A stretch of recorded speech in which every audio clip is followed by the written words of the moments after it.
and thank you for joining us this morning as we prepare to discuss the rise of the chiplet. My name is Brian Bailey, Technical Editor for Semiconductor Engineering. Prior to my career as a writer, I was Chief Technologist for Functional Verification at Mentor Graphics, now part of Siemens Digital Industries. While I have 30 plus years of experience designing and building verification tools and methodologies, I started off designing aircraft control computers. It's my pleasure to be the moderator for today's webinar. Chiplets have certainly caught the imagination. They may provide an avenue to enable the continuation of Moore's law, not on a single monolithic die, but by building functionality on multiple dies and integrating those within a package. This can help to increase yield, make systems more modular so that they don't all have to be redesigned at the same time, allow the best fabrication technology to be used for each piece of the system, and even perhaps in the future to reduce total system cost and enable chiplets to be purchased in a third-party market.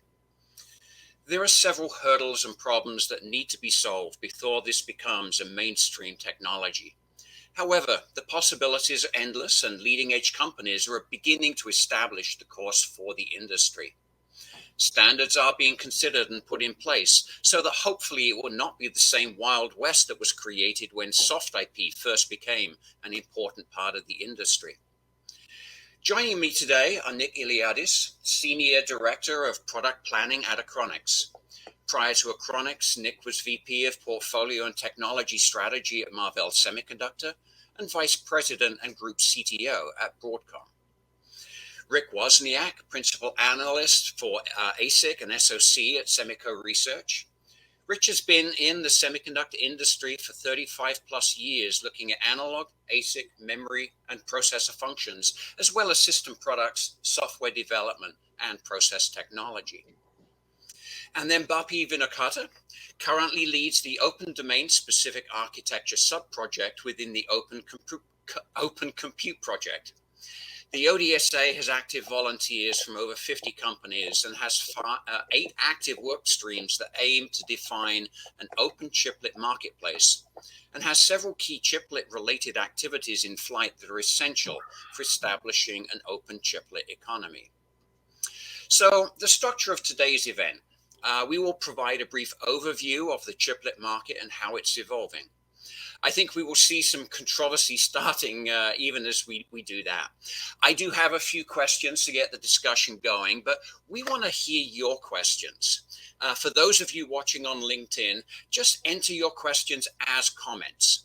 Somebody will be monitoring those and may feed them into the platform so we can address, we can address some of them live. We can address them live rather than waiting until the end when the context may be lost. So please do put in your questions when you think of them. The webinar is being recorded. So if you want to go back over it or share it with a colleague, that's possible directly within LinkedIn. So enough from me. Let's get started. Rich is going to provide us with an overview of what chiplets are and how they are being used today. So take it away for us, Rich. Thank you, Brian, and thanks for everyone joining us today. We appreciate it. So what is chiplet technology? Basically, it's a micro electronics design and a manufacturing approach different from designing monolithic parts, where multiple smaller dies or chiplets are combined into a single package with each of the chiplets performing a specific function. This allows a mix and match kind of an approach, where everything doesn't need to be at the same geometry. There can be older geometries or cutting edge geometries. Depends on the application. The chiplets are connected together to form an SoC-like solution. And this approach allows a greater flexibility, scalability, and cost savings by using different off-the-shelf chiplets rather than designing and manufacturing custom parts for each iteration. And the chiplet approach enables a combination of functions that are not process compatible. So, for example, you could think of adding silicon photonic capability to a monolithic part. Very difficult to do, hasn't really been done that much. Now it would be possible. Next slide, please. So chiplet market landscape today. What is driving the move to chiplets? One of the major contributors to this emerging technology is the fact that companies that have very large monolithic designs, especially at the cutting edge geometries, are seeing very poor yields. And so, for example, a design at 5 nanometer, 300 square millimeters, roughly the max yield you can get is about 50%. And as the die area increases beyond 300 millimeters square, the yield gets worse. So there's a cost issue. The chiplet approach avoids the reticle size limitation that people are bumping up against, and it makes a big leap in performance possible for these kinds of approaches. And we believe, and Semico believes, that this is going to lead to a great deal of architectural exploration and innovation. AI market is one example. I mentioned silicon photonics. There's a whole host of different things that can be done, and we'll show a few examples in upcoming slides. The chiplets can disaggregate large designs into smaller pieces. Known good die will take the place of many of these disaggregated functions, and those will be more or less standardized parts that you can buy off the shelf. Although not finalized and currently not bidirectional, the Universal Chip Interface, the UCIe standard, ties the chiplets together within the package and allows for downshifting speeds. There are many other interconnect technologies that are being explored. PCIe, CXL, bunch of wires, and others will probably surface. So there will be a range of solutions available to the design community. And currently there are chiplet solutions available from Intel through their Altera product line, AMD through their Xilinx product line, and NVIDIA. Next slide, please. So it's our belief, Semico's belief, that it's going to be 1 to 2 years before you can order chiplets off the shelf. And by this, we mean a complete solution from multiple vendors, not custom solutions, kind of industry standard solutions that people will develop for a range of applications. And as Brian mentioned at the beginning, there will be a little controversy over this and a lot of debate. Next slide, please. So, challenges to overcome. It's our view that the issues that the industry has worked through over the last 30 or 40 years, things like testing, reliability, rework, packaging, qualified vendors, supply chain logistics, EDA tools, and IP products, are now going to have to be rethought and reworked through in view of the chiplet introductions. And it's so instead of 40 years or 30 years, we're going to have to do this in 2 or 3. So the upshot, the good news is we're going to look at the solutions, the previous solutions that have been worked through, and use those as templates to apply to the chiplet market. So it probably will cut down the time that is necessary to rework these issues. It's not clear if HBM or other memory types will incorporate UCIe on chip.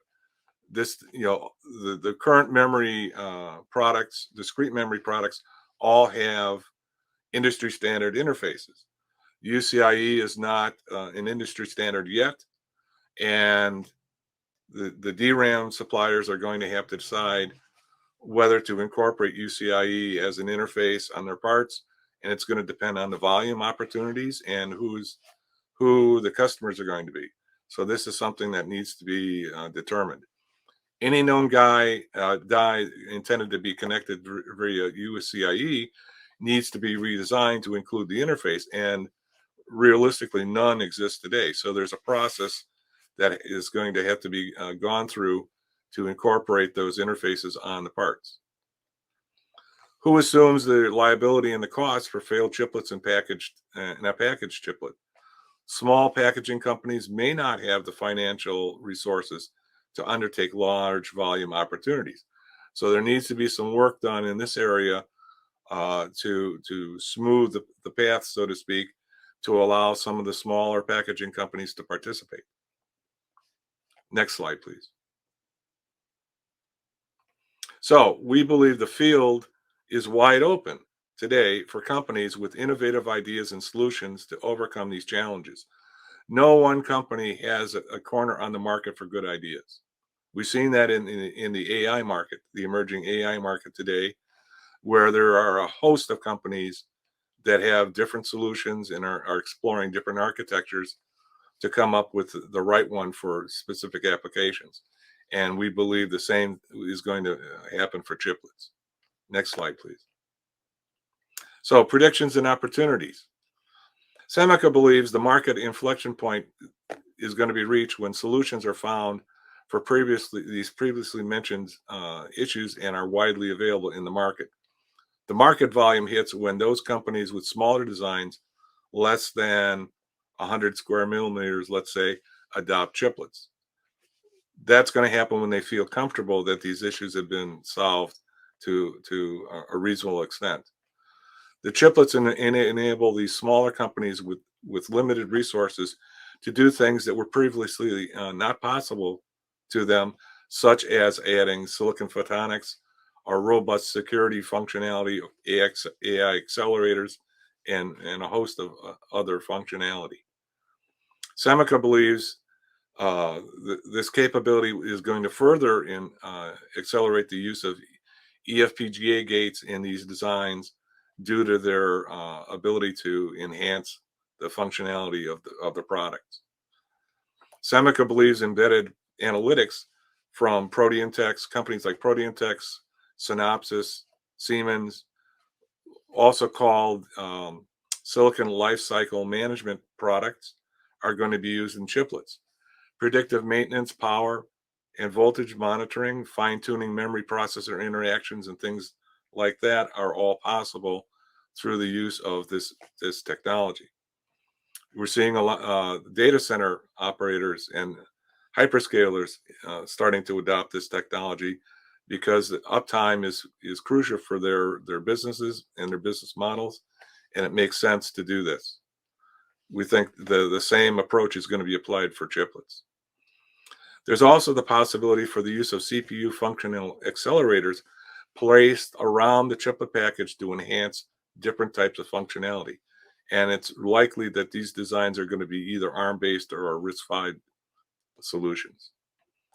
Low bandwidth functions like analog can be connected to via UCIe, but may not be the most efficient solution.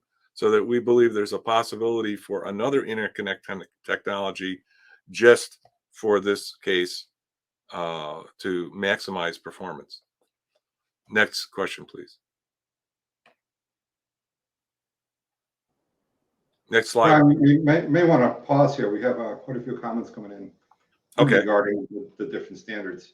And I think that we're trying to be agnostic here of different standards. That's why Boppy is here. Boppy is representing ODSA. So we don't want to say UCIe or a bunch of wires is either one. I think we want to talk about either one being an enabling technology and having the designers, the chip manufacturers decide which one they want to choose based upon the attributes of either one. So I think the UCIe versus a bunch of wires, I think that debate should not be had here at this point, because I think we really want to look at the chiplets as a whole, and rather looking at whether it's a bunch of wires versus UCIe. And I think Brian also made a comment about UCIe not being bidirectional. I think what he meant there is that that it has a transmit and receive, but would there be more flexibility if it was actually a bidirectional nature, meaning that each pin could either be a transmitter or receiver? And we're certainly going to give Boppy the opportunity to talk about what's going on within ODSA. So we are certainly going to address that. And as I said at the beginning, it's almost everything here is controversial at the moment. It's none of this is established yet. The industry will decide. So Right. we need to make sure that there are multiple things out there that they can choose from and decide the real winner for the industry. Were you done, Rich, or did you have more that you wanted to say? Well, just in general, chiplets are going to allow new types of functionality and performance in smaller footprints than was previously possible. And we think that that opens the door for a lot of architectural exploration and a lot of innovation, a lot of ingenuity is going to be applied to these things. So we think there's going to be a great leap in performance and functionality possible through the introduction of chiplets. So here's three examples of simple architectures that people have talked about. This one, as it says, just a simple architecture. It has the HBM memory incorporated into the package with the controllers. There's a NOC fabric on the core compute resource chip. Embedded analytics, EA stands for embedded analytics. And there's a security data plane processor with a CPU functional accelerator and an I/O hub with different interfaces included. Next, please. This is a more advanced architecture, more memory, more core compute resource chips.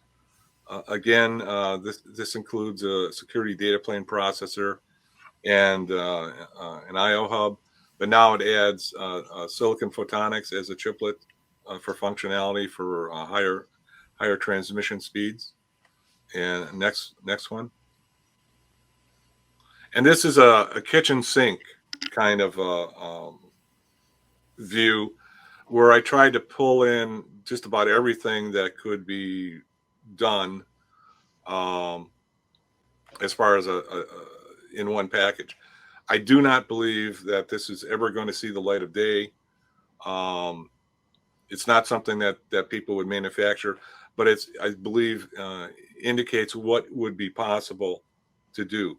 So again, we've got silicon photonics included, a security data plane processor, eFPGA gates in a chiplet, embedded analytics, analog functionality, RF, a global clock might be used initially, but eventually we think that most, if not all of these parts are going to be self-timed. So you could remove the global clock, non-volatile storage, AI acceleration. So this is a whole range of different functionality that could be done depending on the application and the market requirements. So, Rick, sorry. Go ahead, David. Yeah, I see you have an eFPGA up there in the upper right-hand corner. Right. This is actually near and dear to my heart. I actually presented about this a couple weeks ago at the Chiplet Summit. Can you move the slide forward one, please? Yeah. So Achronix's approach here is that we license our FPGA fabric and our 2D NOC as IP. We not only use it for our own products, but we also license it as IP to other designers, people that want to build chips that have an FPGA element within them. But we're also, developing, our own chiplets as we move forward, and we are now able to license the solution as IP to customers that want to build their own FPGA-based chiplet. And we are agnostic to whether it's UCIe or a bunch of wires. That is a choice of the designer that's going to use this IP. But we've got the mechanism in there to basically have what we call a gasket, a shim that goes between the die-to-die IP and our fabric and NOC, such that you can attach it to basically either UCIe or a bunch of wires, which seem to be the two major standards that are out there today. What we're seeing between UCIe and a bunch of wires obviously is out now with some test silicon and got some traction. But UCIe has a lot of companies supporting it. UCIe also supports what's called an advanced packaging, so you get a higher bandwidth density per millimeter squared. So they both have their positives. I'm not sure negatives, but they both have their positives. Brian, sorry, you were going to say something. No, thank you, Nick. But at this point, it's going to be a great opportunity to go back to our first question. And ODSA definitely has been looking at a bunch of these issues. So, Bapi, what is needed to enable chiplet adoption that you're seeing? Right. So the ODSA, I'm here representing a large group of active volunteers. So I'm here. This is sort of a distillation of everyone's thoughts. When we're starting, the way we're looking at it is roughly 2 or 3 things, right? One is you start with the premise that chiplets will be everywhere chips are eventually, right? It doesn't matter where we're starting, but eventually that they will be everywhere. If you look at this chart, you'll see that roughly, there's a fairly significant markets for semiconductors in various applications. And the thing that strikes you is that there is almost 2 orders of magnitude difference in power requirements, in bandwidth requirements, computing requirements, and even in terms of the non-computing functional requirements, right? So if you look at all this and you say, you need a really adaptable standard or a collection of standards to meet this diversity of requirements, right? So that's one thing you have to look at when you're looking at saying what will it take to get chiplet adoption. You need to serve a fairly broad, diverse set of needs. Next slide, please.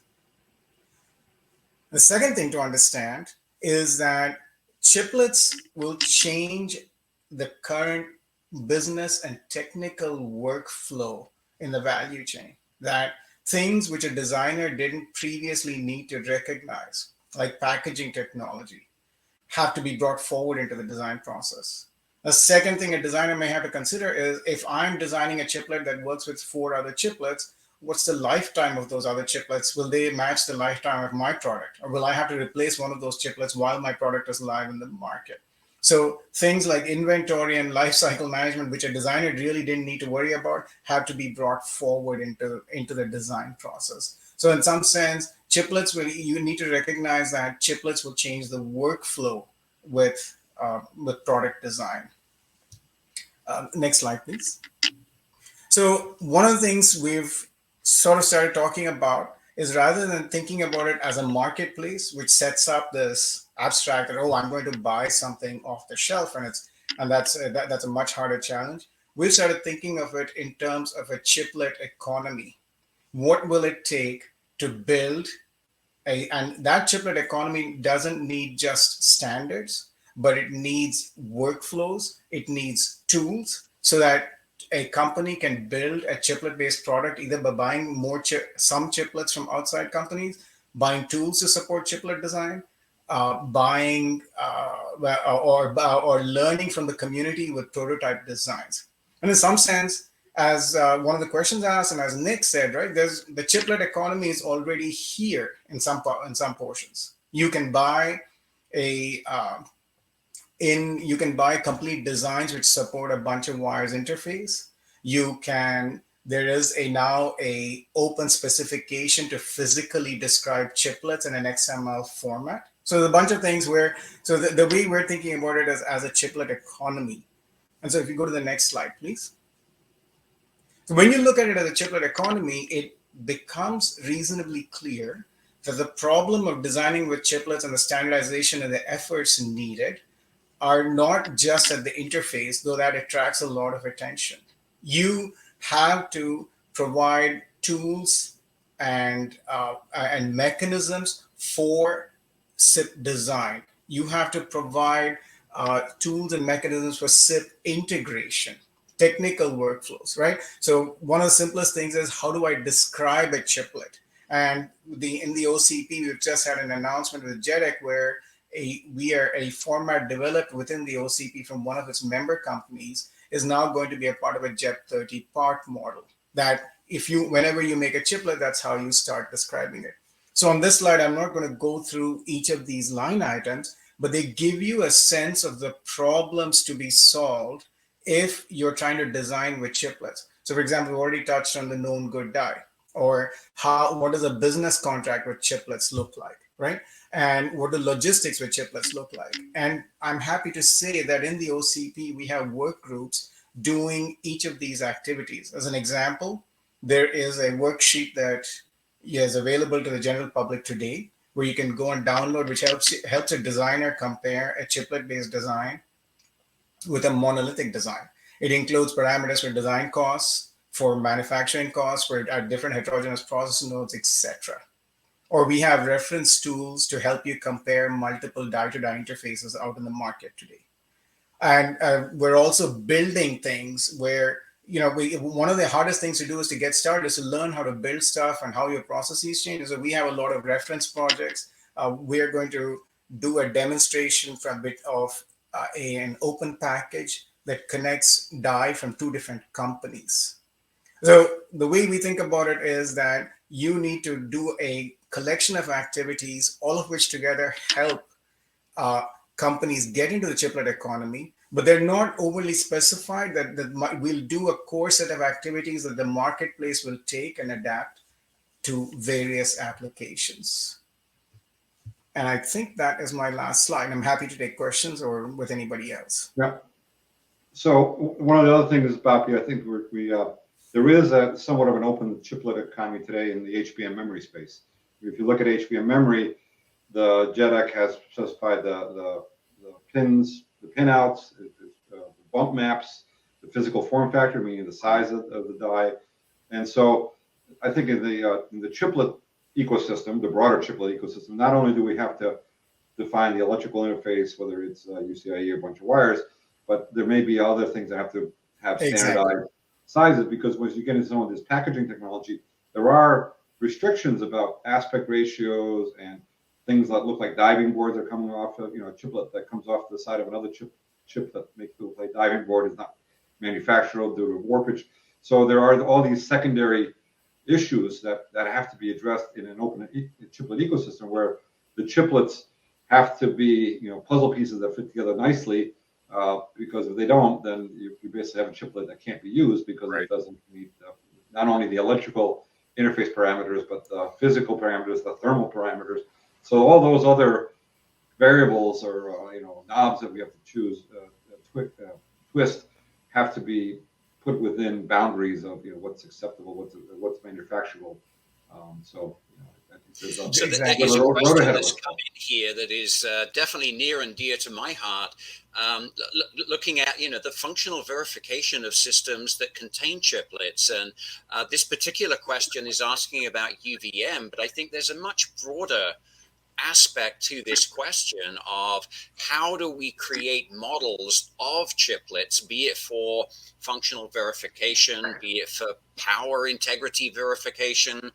There's all kinds of models that are going to be required for each of the chiplets that can be moved into a system verification process, and they've got to be able to do that without altering any of those models. So what's happening in this space, guys?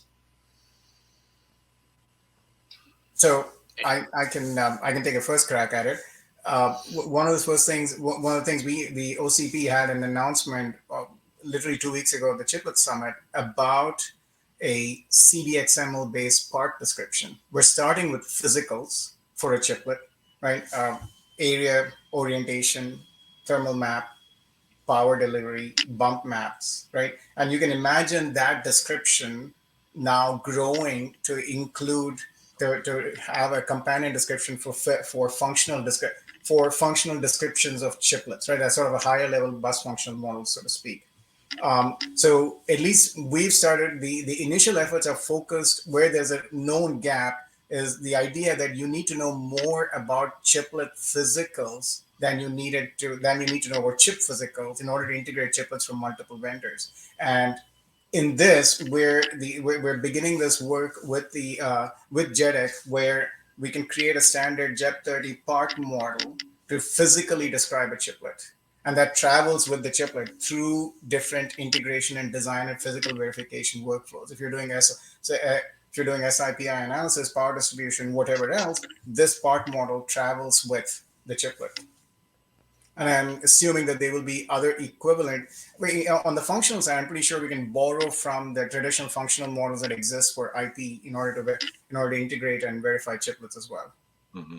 Yeah, the other thing is mixed die, right? If you have one die that's at one corner of the process and the other die is in the other corner of the process, is the assumption that you can mix and match them, or do you have to have all the die be in the same process corner so that they all track?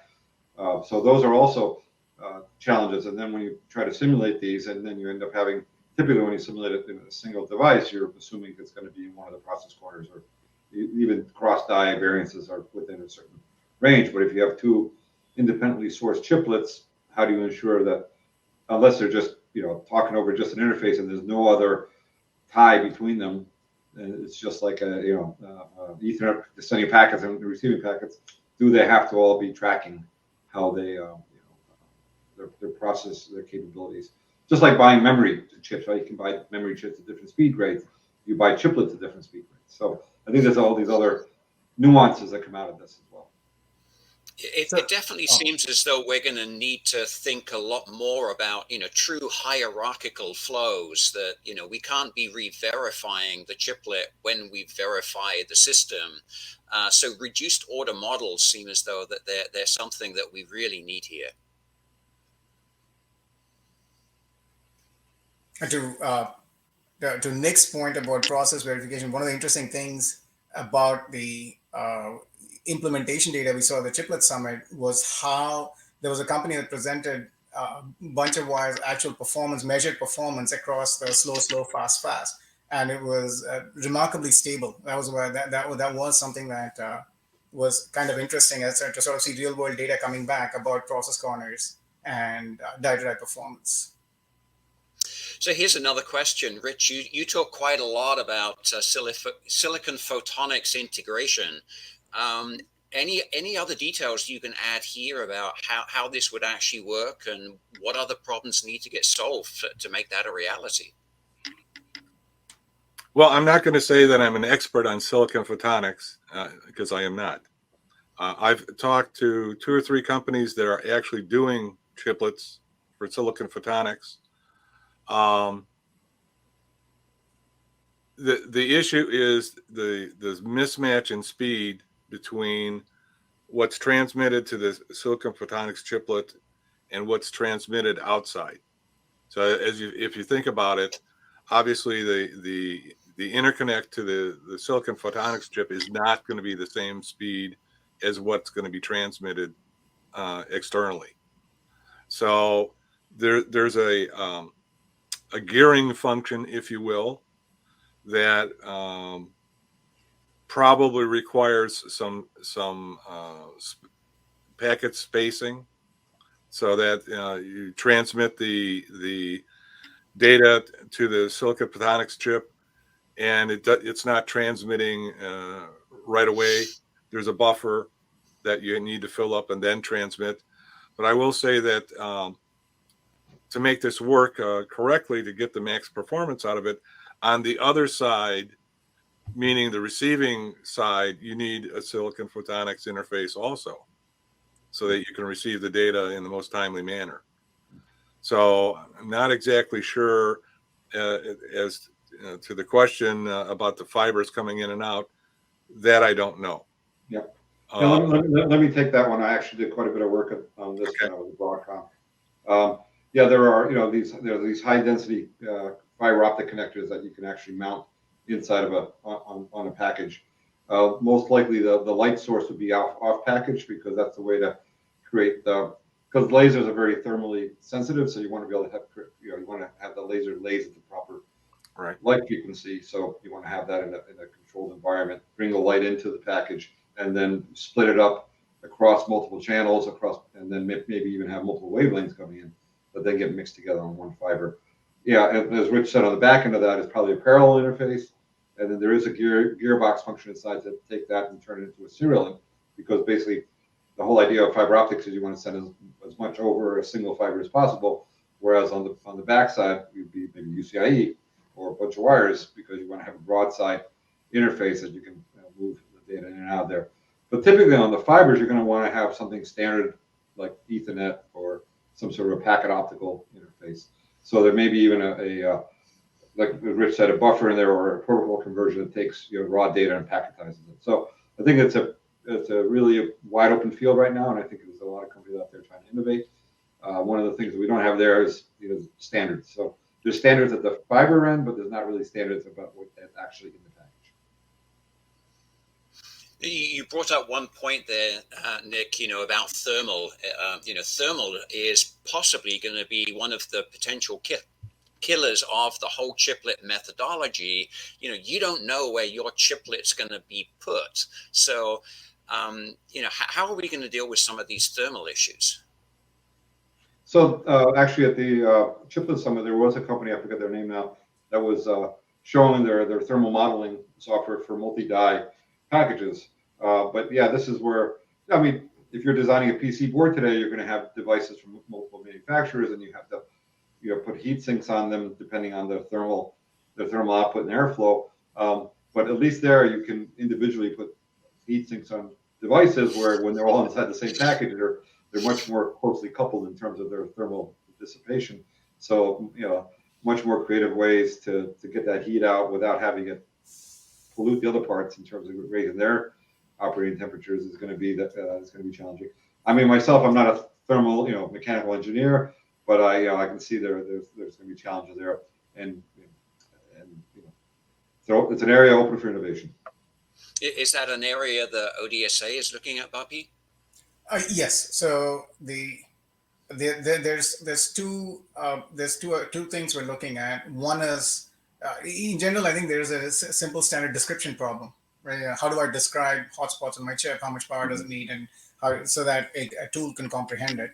And we also have some interest from a couple of engineers in a hyperscaler who sort of brought up this idea of you have some interesting thermal challenges when your chips are of different heights, as an example, right? So you have an uneven gap to the roof of the package. So there's a bunch of things that ultimately I think the first order solution will simply be to model them and describe them, and then count on the tool flow. And I believe there's some fairly sophisticated modeling and packaging workflows already from companies that participate in the ODSA's CDX work group that handle some of these issues. What you need is interoperability and the ability to first describe them.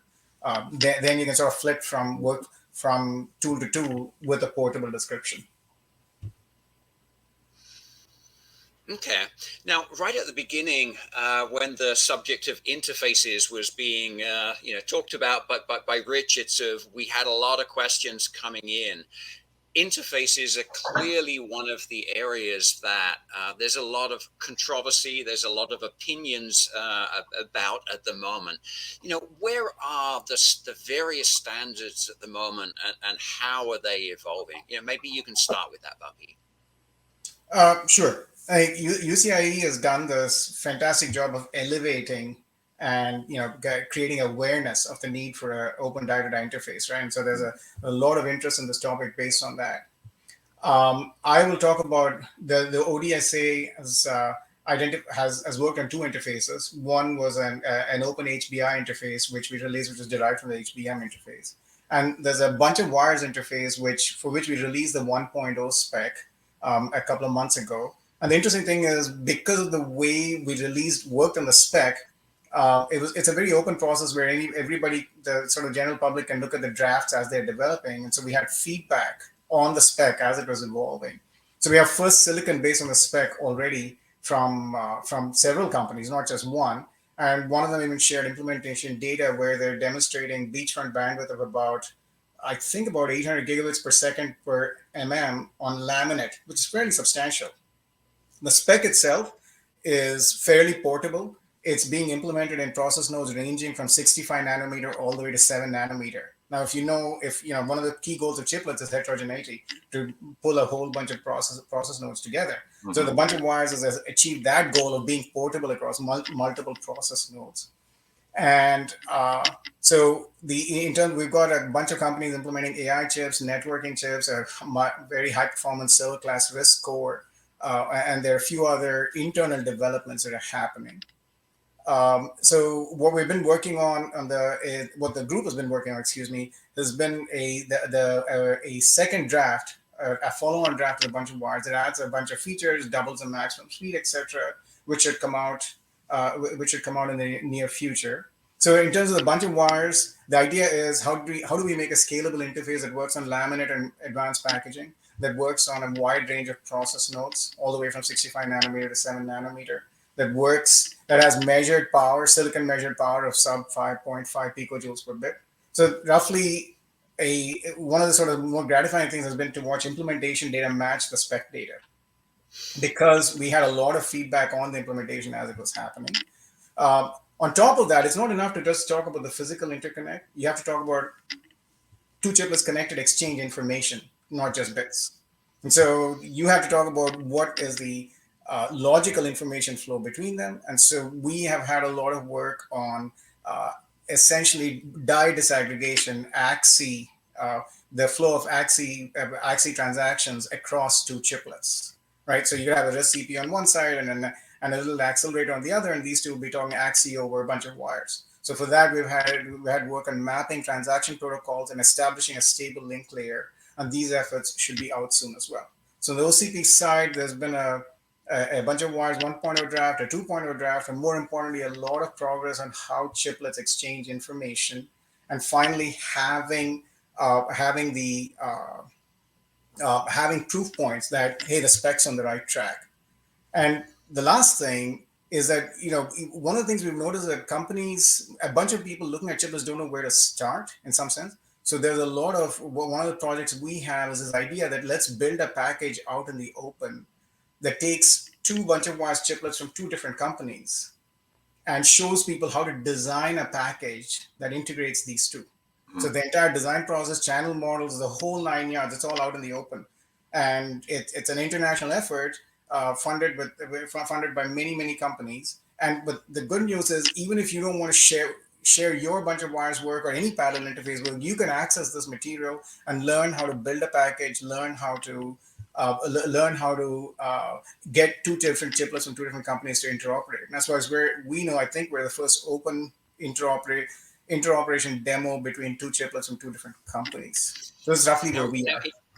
In your opening remarks, Rich, you seem to be pretty convinced that UCIe was the direction the industry was going to go. Why do you feel that, and what are you seeing in the market? Well, first of all, let me say that I'm an agnostic as far as who is being used. Don't have a horse in that race at all, as far as which interconnect technology is adopted. But having said that, there is a lot of momentum behind UCIe. It's undergoing a standardization process at the moment. But I don't rule out or feel that it has an upper hand over any other interconnect technology. Some of the work that LEN Labs is doing is very interesting, and I suspect that it will have a place in future implementations of chiplets. If you think about it, as Bappy said on one of the slides, chiplets are going to be everywhere where semiconductors are. If that is true, and I believe that it will be true, if you look at the range of solutions and applications and the applications that they go into today, there's no real commonality that much in terms of how those solutions are created. So I suspect that the same thing is going to happen with chiplets. People are going to look at what application they're designing this for, what the requirements of that application are, and pick the most cost-effective and efficient means of doing that, which I think includes which type of interconnect technology that they use. In some cases, UCIe might be too expensive. Maybe you need a simpler interconnect, bunch of wires, or something of that sort. Why not? Well, yeah, let me. You've got to fit the right technology to the right solution. Let me use I an would say analogy that. here. Yeah, let me use an analogy here. So today we have DDR, we have LPDDR, we have HBM, and we have GDDR. So today there are 4 standardized memory interfaces technologies. I can see where maybe UCIe and a bunch of wires coexist, because as Right. long as they bring differentiated capabilities to the die-to-die ecosystem, they'll both exist. If one of them becomes a superset and it provides all the capability of the other, then over time, the one that is not able to address a broader set of capabilities will fade away. But for now, I see the 2 of them coexisting, because at least for UCIe, it doesn't support the advanced package, much higher bandwidth density if you're able to go into an advanced packaging technology, where I think a bunch of wires is a little bit more targeted towards organic substrate and maybe lower bandwidth type, lower, I think it is all relative, lower bandwidth type of application. So for now, I think the 2 of them can coexist. If we fracture and have a third or a fourth, I think that becomes problematic. Because what benefit does it bring if you've got all these other ones that really are just the same way to do something but slightly different? Right. Yeah, you hit on a key point there, Nick. Is the benefit? You've got to effectively demonstrate the benefit to the end user before they're going to adopt it. If all of these things are just, as you just said, variations of the same thing, well, okay, that might be useful, that might not be useful. The market's going to decide. Yeah. But Yeah, Keyshore here, there's a comment from Keyshore that the DRAMs will be one of the last chips to adopt new chiplet interfaces. That is only if you're looking at a pure DRAM, but if you're looking at something that has additional capabilities, let's say a CXL interface, we have a DRAM chiplet that has a CXL interface that allows you to do a higher memory type of accesses that have, let's say, are above just an address and data bus type of access. I think that's where you would get a value. We do have, of course, HBM is a chiplet standard of its own, because it's addressing a specific need, which is high bandwidth memory. But if you're looking at something like a DRAM chiplet, it's got to add additional value there, and that would see that as maybe a CXL interface to allow you to have a higher level of abstraction of how you access that memory. Right. I think there's a question here, Nick, that might be very applicable to you, in the fact that with DRAM, that's an example of an IP that is being made available as a chiplet through another layer which provides the interface. Is that a way that an FPGA or what have you, it's existing FPGA chiplets could be bolted onto a substrate layer that would provide a UCI interface or a bunch of wires interface, and in that way, standard components could be chipletized as well as sold as standard components. Does that make sense? Yes. Let's see. Do we have any other questions from the audience? So I do want to say the one contentious one that came up is about the open chiplet ecosystem, and Rich and I do disagree on that one. He thinks it's 1 to 2 years. I think that's a little bit longer. Do you want to share the question with us, then, Nick? What's that? Do you want to share the question with us? No. This was you said earlier that we could get a little contentious here, so I'm going to get a little contentious about when will an open chiplet ecosystem be, where you can order a chiplet. I think we're in this discovery mode right now, where you find out that, oh, this certain company over here has a chiplet, or that company over there is developing a chiplet, right? Although, let's sign an NDA. Let's find out what you're building. So I think we're still in this, let's say, groping phase, where we're still trying to find who's building what are they using, what's the size of it, how much power does it use. So I think that's going to be the mode for a couple of years, until we, some of the other things that Bobby talked about, all the packaging and thermal, all that stuff gets kind of ironed out, and people can actually put chiplets up on their website and say, hey, we've got these 3 different types of chiplets, you can contact us for the specifications. So I think that's a little bit, beyond the 2-year mark. I think right now, again, I'm aware of some chiplets being developed. I'm under NDA with most of those companies, so I really can't talk about it. But if you are a company that has a chiplet and you want to let the world know about it, I would recommend that you do so, because I think that there's a lot of excitement and opportunity out there. Yeah, I would say, I would add to that and say that the 1 to 2 years that I'm talking about is probably at the inside time frame. It's again, it depends on how quickly we work through some of these issues. So if you're a company like Apple, for example, or Google or Intel or AMD, where you have the engineering resources to work through these issues on your own, you have done so and are doing so. But if you're a smaller company, you may not have the engineering resources to go off on your own and work out your own solutions.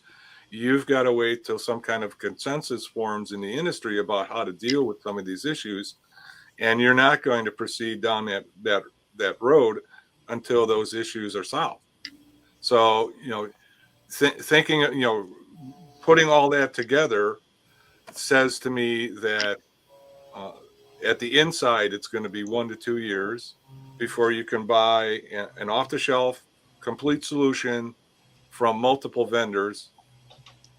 I think it's more like Nick is saying, that it's going to take more time to do that, and it's gated by how quickly we work out the solutions to some of these issues. It's entirely possible that, as I mentioned, Intel and Apple and those kinds of companies, they've already gotten to that point, and they're doing it on their own. But that's, they don't represent, even though they are a large part of the market, they don't represent the whole market. So it's going to be a while before smaller companies feel comfortable with going down that path. That's why I'm thinking that an off-the-shelf solution available from multiple vendors for different applications, that's when the inflection point, if you will, the knee in the curve, is going to happen at that point. Okay, so we do have another question coming in. I'm not sure I completely understand it. It says, do you see chiplet in 3D inside a package? Are we talking here about chiplets that are designed to go on other chiplets, or Yep. you have some ideas about that, Nick? That's the way I interpret that one. Yeah. Yeah, you thought it was complicated to put two chiplets next to each other in a package and have them talk to each other. The degrees of freedom when you do 3D stacking is much greater, because you have a lot more touch points in terms of contacts that you can connect. But the thermal challenges when you start 3D stacking become much more complex, or say limiting, right? Because obviously heat wants to get out of there. So not only do we have to figure out how to connect these strips together, but we also have to figure out how to get the heat out, right? And there's all sorts of, I've seen some interesting technology where you get these little pipes, little channels that are in there that you can somehow get the heat out with, or maybe some type of thermoelectric heat removal. But this is an area that like I said, the Intel and AMDs of the world that have the large engineering teams are doing that. They're putting caches on top of processors, stacking the cache chip, right, memory chip on top of the processor chip, and that is it's a very because obviously memory is only the cells that you're accessing. It's a much more controlled power dissipation, whereas some other devices, the power can run across the die simultaneously. So. And presumably that would actually create a completely new physical layer as well, because now we're going to have TSV-based communication rather than via an interposer. Right. So maybe we're going to need another standard for that. Well, it actually might end up being an easier standard, because generally designers seem to close timing between. You don't close timing across two chiplets in a 2.5D interface. Each chiplet closes timing independently. What we've seen is that designers want to close timing across the two chiplets connected vertically. So that interface, it tends to be even lighter than a standard die-to-die interface, or quote unquote what you would call a 2.5D standard die-to-die interface. Yeah, I was on a panel at the Lindley conference back last fall, and the vice president of packaging at AMD was one of my co-panelists, and he was talking about some of the technologies they're developing to get the heat out. And right now it's in AMD or with maybe some other vendors that they're working with. So I don't know if there's any general generally available solutions out there. So that's I think that's a whole new area for innovation. I think it's very much a material science area because Right. it's not as simple as just putting a heat sink on. Before we do go back to the thermal problems here on the 3D question, just a reminder to everyone, we are getting close to the end. Do get your final questions in, just in case there's something that we really need to address. But back to those thermal problems, does anyone know of anyone who's actually working on this right now? Yeah, I believe there are quite a few. I have no open information, so. That may be the problem here. I think a lot of this is probably under NDA right now.